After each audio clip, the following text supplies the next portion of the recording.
In the current era, there are so many futuristic robots and advanced computer programs that it's easy to forget that Yu-Gi-Oh's roots are in ancient Egyptian mythology. But these monsters bring us a blast from the past in a big way. So here's how the Horus engine works. With Imsety and a card to discard, you can use its effect to send itself in one card from your hand to the graveyard so that you can search for King Sarcophagus and draw a free card. After that, you can activate King Sarcophagus and use its on-field effect to pitch a card from your hand to send another Horus monster from your deck to your grave. Then it's just a simple matter of using the summoning effect of your Horus in the graveyard to special summon themselves out to the field, which will give you 2 materials worth of fodder for any kind of extra deck play that you could want. Or you could instead keep your Horus monsters on field because of how difficult they are for your opponent to interact with them, especially when paired with King Sarcophagus's protection. But you don't have to stop there, as if you're playing a bigger Horus package and you have the discards to spare, you can use King Sarc a second, third, and even 4th time to put every Horus name in the graveyard. Currently, because there are 4 Horus names that summon themselves,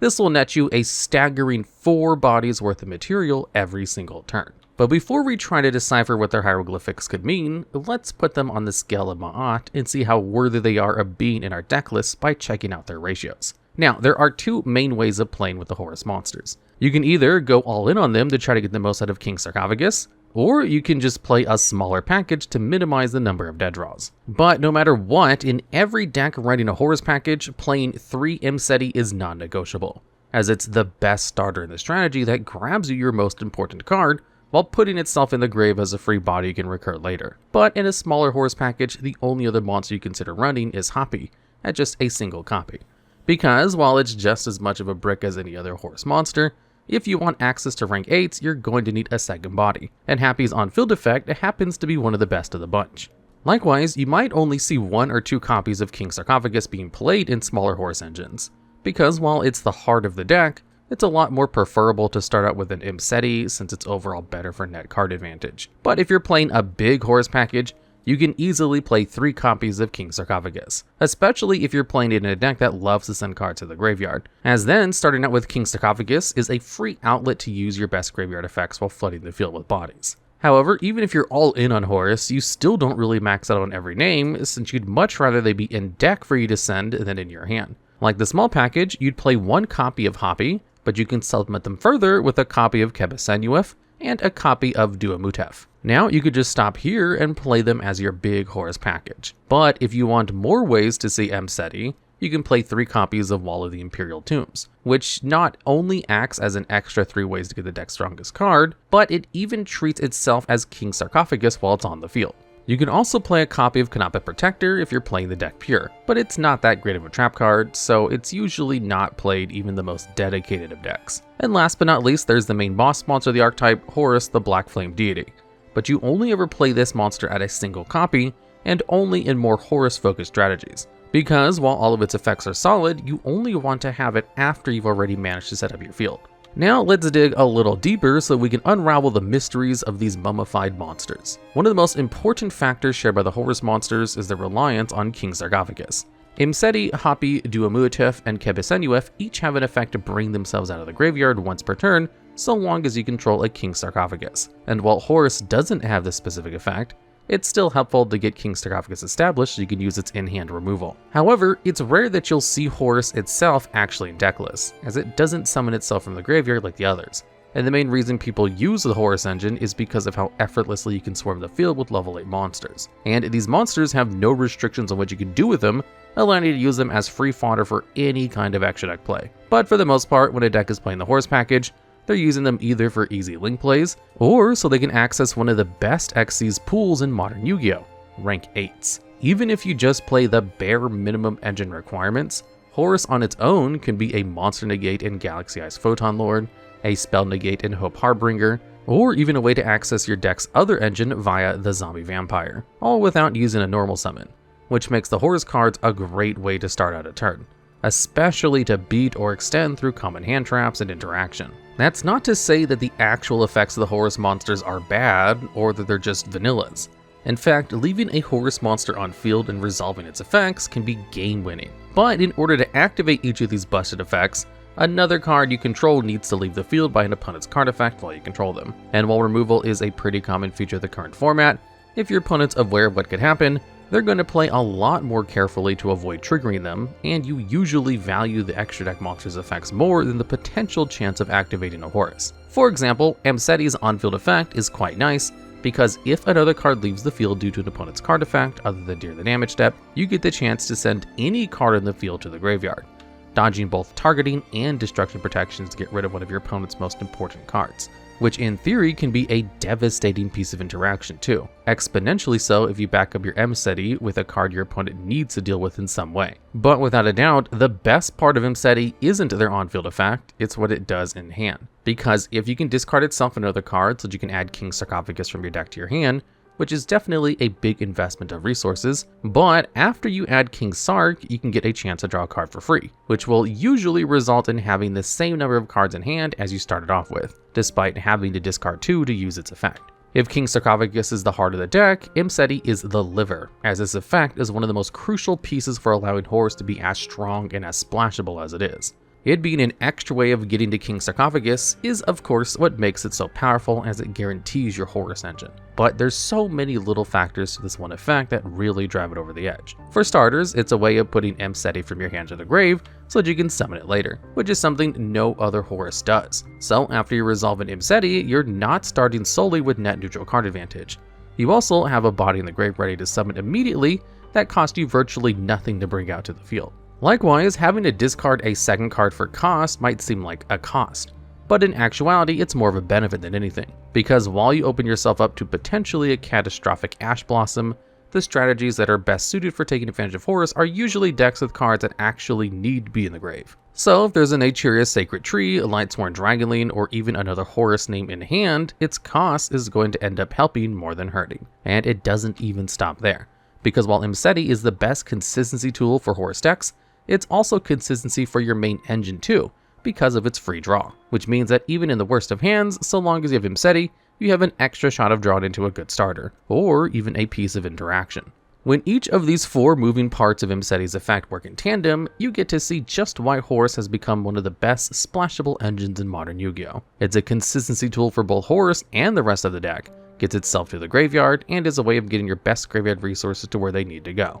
However, if you draw into another one of the Horus monsters without a King Sarc, Imsety, or Walls, you might be tempted to call it one of the worst engines instead, as none of the other Horus cards represent a way to get your deck online. And sometimes, the Horus engine is deemed to be so bricky that they'll only play one other Horus monster, and that will usually be Hapi, Guidance of Horus. Hapi can summon itself from the graveyard once per turn like any other Horus, but unlike Imsety, doesn't have any kind of in-hand effect. However, its on-field effect stands leagues above other Horus cards, as if a card leaves the field by an opponent's card effect, you get to target 2 cards that are in either player's graveyard or banishment to shuffle them into the deck, or more commonly, add them to your hand. If you want Horus to open up rank 8 options, you usually need to be playing at least one other Horus monster, and this effect makes Hapi the one that's usually played, since if your opponent makes the mistake of letting you trigger it, then it can be devastating for them to see you add back spent hand traps, engine pieces, or even the cards that they've just outed, so that they have to deal with it again on another turn. You don't even have to add the card from your banishment or graveyard either, so if your opponent has a particularly powerful graveyard resource that you're worried about, you can use Hapi's effect to shuffle it back into the deck to make it a non-issue. This means that while it's on the field, dealing with Hapi before anything else appears almost mandatory, because while your opponent might feel pretty good about clearing away your field, it'll feel a lot worse when you have a dealer's choice of cards to add back. And the same is true of Duamutef, Blessing of Horus, which, like the others, can special summon itself out of the graveyard once per turn if you have a King Sarcophagus, and even has a bonus effect that allows it to gain 1200 attack for every Horus monster you control, which, with Metaphys Horus being an extra deck monster, gives Duamutef a maximum attack of 7200 with all 6 zones field. But you'll generally see them around 4800, 1200 for each of the Horus monsters that bring themselves out of the graveyard, including itself. But no matter what, if you control Duamutef, you'll want to fill up your zones as quickly as possible, as its unique effect that triggers when a card you control leaves the field because of an opponent's card effect allows you to draw cards equal to the number of monsters with different names in your main monster zones. This effect has the potential to be absurd, and if Hapi didn't exist, Duamutef would likely be the second Horus you play alongside Imsety, because like with Hapi, if your opponent accidentally triggers it, the potential advantage you could get from drawing even just a couple of cards is absurd, and has the chance to get you to some strong follow-up options or hand traps. On their own, the effects of Imsety, Hapi, and Duamutef are all individually great, but they feel downright ban-worthy if you get a chance to trigger them all at once to drown in a crazy amount of advantage while dealing with your opponent's cards. And the same is technically true of Senuef, but it's definitely a lot weaker than the rest. It still sees play after all. Like the others, it's a great way to spam material on the board, and in a bigger package allows for King Sarcophagus to get you access to 2 rank 8s worth of materials rather than just 1. But its unique effect is pretty mediocre, as all it does is make it so that if your opponent outs one of your cards by a card effect, they can't target Horus monsters for attacks or card effects. This effect isn't bad, on the contrary. This kind of protection can actually be pretty crazy, as it can do a lot to ensure your Horus monsters are going to remain on board for your next turn, especially in combination with King Sarcophagus' protection from non-targeting destruction effects. But everything that Senuef does is pretty redundant. The main benefit of the Horus monsters is their ability to come back every single turn, so it's not really a huge deal if your opponent outs them, since you can just bring them back later. And King Sarcophagus already has a way to protect your monsters from cards with higher attack with its damage type effect. Now, if Senuef's protection applied permanently, there's an argument that it'd actually be solid, because when combined with King Sarcophagus, it'd make all of your Horus monsters really hard to deal with. But out of all the Horus monsters, its activation condition limits it the most. While they all have this same requirement, if your opponent has an effect that targets your Horus monster that they really need to use for one reason or another, they just use it before you get a chance to use this effect. So Senuef isn't really as game-altering as the others. But that's exactly why some pilots, for a while, preferred it to Hapi even in smaller packages. You see, when Rescue Ace was a popular strategy, if they were up against a deck using the Horus engine, then it was pretty common play to steal your opponent's Hapi from the graveyard before they got a chance to summon it with the effect of Rescue, which cut you off from bringing out a rank 8 and gave your opponent the chance to use Hapi's busted effect. So to counter this, instead of playing Hapi, some strategies elected to play Senuef instead, specifically because it has the worst effect of the Horus monsters. So after you summon an Imsety, if your opponent is waiting for the opportunity to summon Hapi from the grave, they'll only be disappointed when you end up sending Senuef, which is going to be a lot less valuable of a steal. Still, no matter what, Senuef is a solid enough card to still see play in a larger Horus package that's being splashed into other decks. But the same can't be said for Horus the Black Flame Deity, who's actually quite a bit different from most of the Horus monsters, because it can't summon itself from the graveyard like the others, which makes it a lot less useful if you're planning on using the engine for extra deck plays. Instead, both of Black Flame Deity's effects require that it's in your hand, with its first effect allowing you to reveal it and send a card from your field to the grave to send any card on field to the graveyard, but you must control a Horus monster and King Sarcophagus to activate this effect. While its second effect triggers whenever a Horus monster or King Sarcophagus leaves the field by an opponent's card effect, and lets you special summon it from your hand while sending all monsters other than itself from the field to the graveyard. Both of these effects are actually pretty good removal options, if you get the chance to use them, but neither do anything to facilitate any kind of extension, which is why most decks are using the Horus cards in the first place. And because it's essentially just as much of a brick as the other Horus monsters, since it needs access to King Sarcophagus to be useful, most decks playing Horus as an extra engine will rarely, if ever, consider Black Flame Deity. However, for pure and stun-based strategies intending on having the Horus monsters on field, a Black Flame Deity is a great addition to gradually whittling away an opponent's resources, or wipe away their entire field in one go if they play a bit too recklessly. And it is especially effective when paired with Walls of the Imperial Tomb, as every time you activate the effect of Black Flame Deity, you get to draw a card for free. That's not all it does either. While you control it, Walls treats itself as King Sarc, which is a great supplement to the deck that gives you an alternative way of bringing your monsters out of the graveyard without having to control your main spell. Most importantly though, you can use Walls to add any Horus monster from deck to your hand, so long as you're willing to put a card from your hand to the bottom of your deck. If you're playing Walls, then it's generally going to make using cards like Black Flame Deity a lot easier, since you don't need to force 3 copies of it into your deck while hoping you have to set up for it, as instead you can just play 1 copy and 3 Walls to grab it whenever you need. But more than anything, Walls is an incredible consistency tool that represents 3 more ways to get to Imsety. Now, needing to put a card from your hand to the deck is a big downside and hurts card advantage a lot, especially in a strategy that needs a discard to facilitate its main monsters. So you'll rarely see Walls when Horus is being used as a side engine. But if you're playing a pure variant, then having more ways to get your play started is more than worth it. But no matter what version of Horus you're playing, whether it's pure or as a side engine, you need to be playing King Sarcophagus. King Sarc has 2 interesting bonus effects that you need to be aware of, as it protects your Horus monsters from being destroyed by any card effect that doesn't target them. And if your opponent makes the mistake of attacking one of them while you have King Sarc up, or you just need to clear away a big beater, Then, on a soft once per turn, you can send the monster your Horus is battling to the graveyard at the start of the damage step, before either player takes any damage or before any monsters are destroyed. These two effects are really nice for increasing the constitution of your monsters. Having King Sarc protection is a great help dodge common board breakers, and makes them more annoying to deal with. And it makes every battle with a Horus much more of a threat when they know that they can just send their best beater to the graveyard with a piece of non-targeting, non-destruction removal that can beat almost anything except towers like protection. However, the main part of King Sarcophagus, and why it's so valuable, is its Foolish effect, which requires you to send a card from your hand to the graveyard for cost so that you can send a Horus monster from your deck to the graveyard. The effect is an easy way of putting a Horus monster in grave, and while needing to discard a card can be rough, you're not really losing too much, because the card you discard is getting replaced by a body, and like with Imsety, discarding something other than a Horus or something with a strong graveyard effect turns this cost into something that makes the card even more powerful when played in the right strategy. And notably, this effect doesn't have a hard once per turn, or a hard twice per turn. It doesn't even have the rare hard thrice per turn. In fact, it's currently the only card in the game that has a hard 4 times per turn, allowing you to use this effect to send every Horus with a graveyard revival effect from your deck to the graveyard.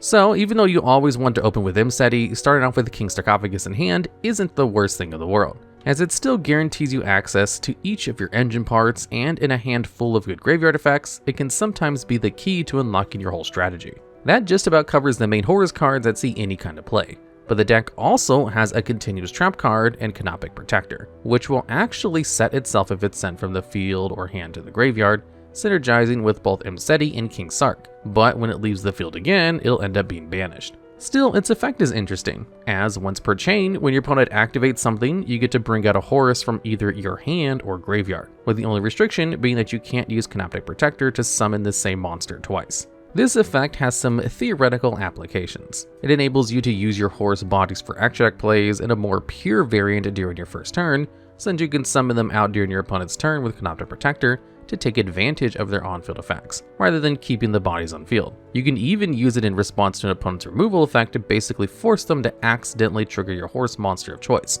so long as you have access to it. And while these are decent advantages, Canopic Protector is another part of the Horus engine that, in order to be used effectively, needs everything else to already be set up to be effective in any capacity, which is pretty unfortunate in an already bricky engine, especially given that it's a wholly unsearchable card. You'd honestly much rather draw into any kind of stun tool or interaction instead. Now, we could end the video here and it would be a solid overview of the modern Horus cards that are seen play, but technically speaking, we've missed a few cards that these cards technically support. Horus' Servant, Horus the Black Flame Dragon level 4, level 6, level 8, and even Dark Horus, which can all take advantage of wall searching them, Canopic Protector summoning them, and even King Sarc's effects. Although for the most part, the modern Horus engine isn't really designed to make these older cards more playable. You can definitely use them alongside the modern cards, but it's not going to be that much easier to turbo into Black Flame Dragon level 8, given how slow the level mechanic usually is, and you're likely better off served by any other engine. But at least it's an option that's open for a strategy, and cute that these new sons of Horus can still work with their old man.